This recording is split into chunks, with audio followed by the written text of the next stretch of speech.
Hi, and thank you for joining me today on my channel. Today I am going to do a warm and cool color cityscape. For this project, I will be using a somewhat square sheet of paper, a pen, and a ruler. If you would be more comfortable using pencil, I recommend that in case you need to erase. I am just using a marker to make it more easy for you to see what I am doing right away. I am starting off by making some vertical lines. These are going to be the main lines of my buildings, so I do want to have them at different heights and different widths or distances from each other. I like to avoid having my tallest line in the center of my page, but maybe a little bit off-centered. So you can see my tallest line is a little bit to the right of the center of my paper. I have 5 lines here and I'm ready for the next step. So I'm going to start with my tallest building and I'm going to make what looks like an arrow. So I'm adding diagonal lines on either side, so it looks like I have arrows that are going up or pointing up to the top of my paper. And this is going to kind of give the illusion that my buildings are more 3D instead of just flat on. I'm trying to make the majority of my arrows about the same angle. And you can decide which arrows go in front of each other and which go in back. So I'm making this one extra wide. So this building will be in front of the 2 buildings that are right next to it. And I'll show you what I mean with that in a little bit. All right, all of my vertical lines now have diagonal lines to make them look like arrows. Now I'm going to add a vertical line on the edges of the diagonal to finish off the buildings. So I'm going to the edges of each diagonal line and I'm adding a vertical line with my ruler. Notice my fingers are spread out on my ruler to make sure that my ruler doesn't slide as I am drawing these lines. And you can see I started with the lower buildings so that the upper ones look like they are behind them. So my lines stop when they hit in another building. Right there, and again right here, it will stop once it hits the other building. Now I have a space over here to the right, so I'm just going to add a diagonal line to show a lower building off the side of the page. Next, I'm going to add some details to my buildings. Now, I'm using diagonal lines that are parallel to the tops of the buildings. If ever I'm going too fast for you, please feel free to pause this video so that you can catch up. I've got my diagonals there. Now my sides of my windows have to be vertical lines. So I'm going back and making vertical lines for those. You could also just have a building that's kind of covered with a grid. So I'm doing the vertical lines first, and then my horizontal lines are not actually horizontal, but more diagonal to go parallel to the top of my building.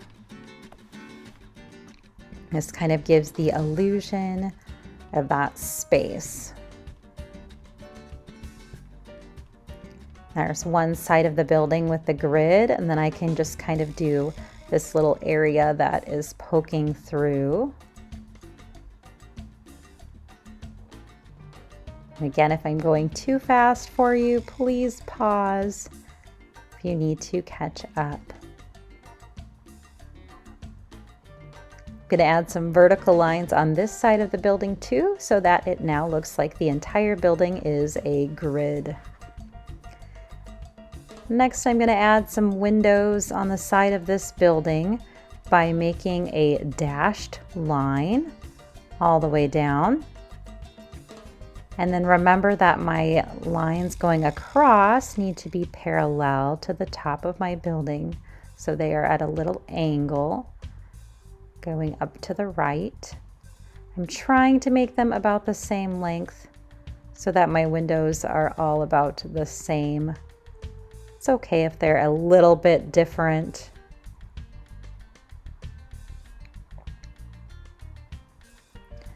And then I'm going to go ahead and add the vertical line on the right side to close my windows.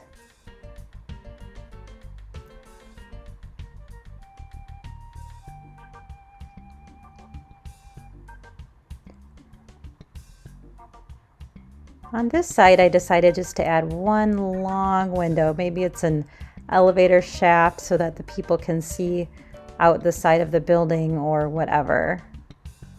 So I just decided to do something really long there down the center of the building. Now you could also add signs to the sides of your buildings. You could add other designs.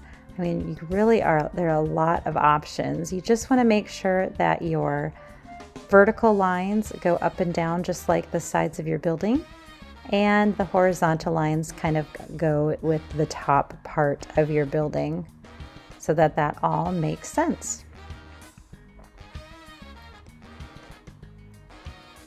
On this side of my building, I'm going to add some wide windows similar to that building on the left. So I'm just going to add some diagonal lines. This would also be a good place to add a sign if you wanted to put words or letters. Maybe instead of signing your name, you could write your name on the side of one building. That would be a fun way to sign your work. I'm just going to throw a little bit of detail over here on this one as well, so that it looks like something's happening on this side.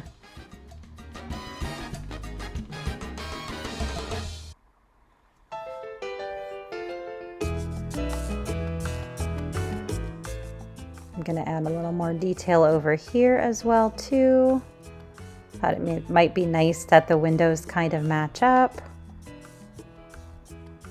So I am adding more windows to this side as well.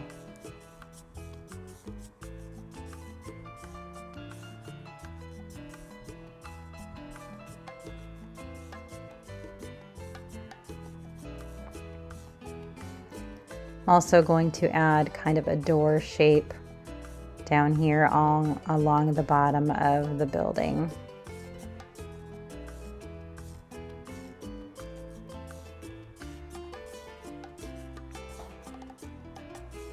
So you can really play around with different shapes, different sizes. I am trying to use my ruler as much as I can for this so that my lines are nice and straight. It does make quite a big difference if you have nice straight lines for this project. But now that I have the basics there, I'm going to go ahead and start adding some color. Now I am going to color this picture with crayon. However, you can use whatever kind of colors you have, whether it be markers, oil pastels.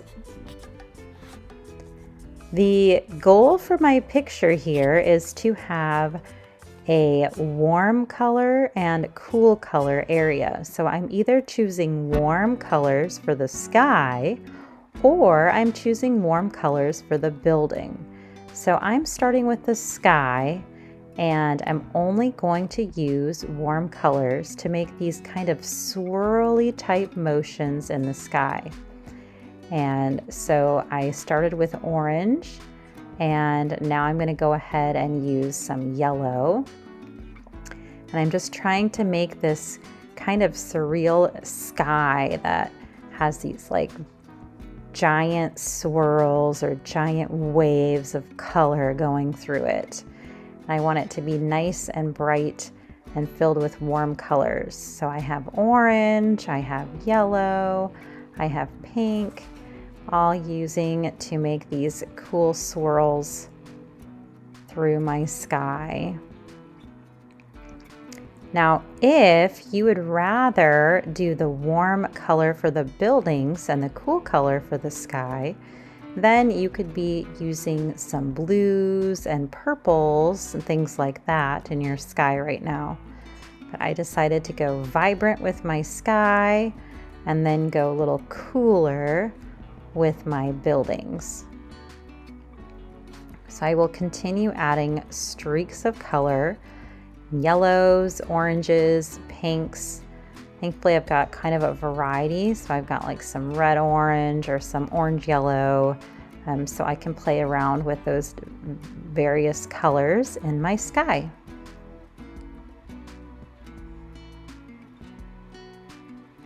There you can see my sky is all filled in, and now I'm going to go ahead and switch to my buildings. And I am, just like I did with my sky, I'm going to be using a very different shades, and we'll try to make sure that all of my shades are in the cool color family. So I am starting with cerulean blue, which is my favorite blue because it is just such a nice, vibrant, pretty color. And I am going to go ahead and paint or color around my windows and just try to get the building all nice and filled in with that blue.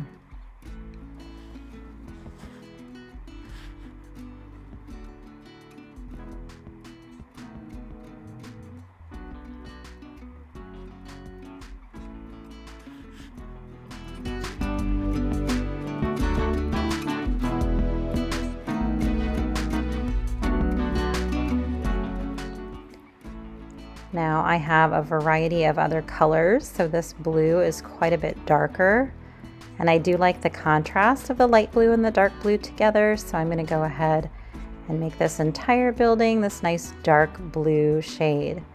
And you can get a little fancy and add some color variation in the buildings if you would like. If you'd like to add some blending and shading, please be my guest and go ahead and do that. I am going to stick with the one shade for now, and we'll make that happen.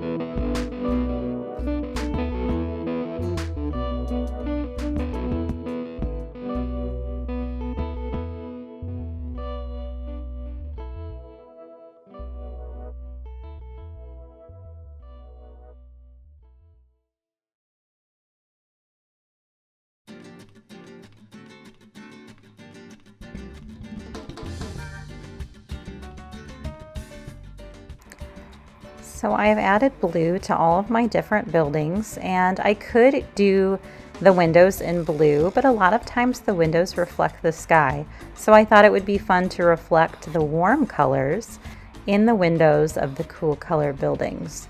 But really that's up to you. If you want to stay cool on the bottom, then that's totally fine. Or if you want to warm up those window reflections with the bright colors of the sky, you could totally do that as well.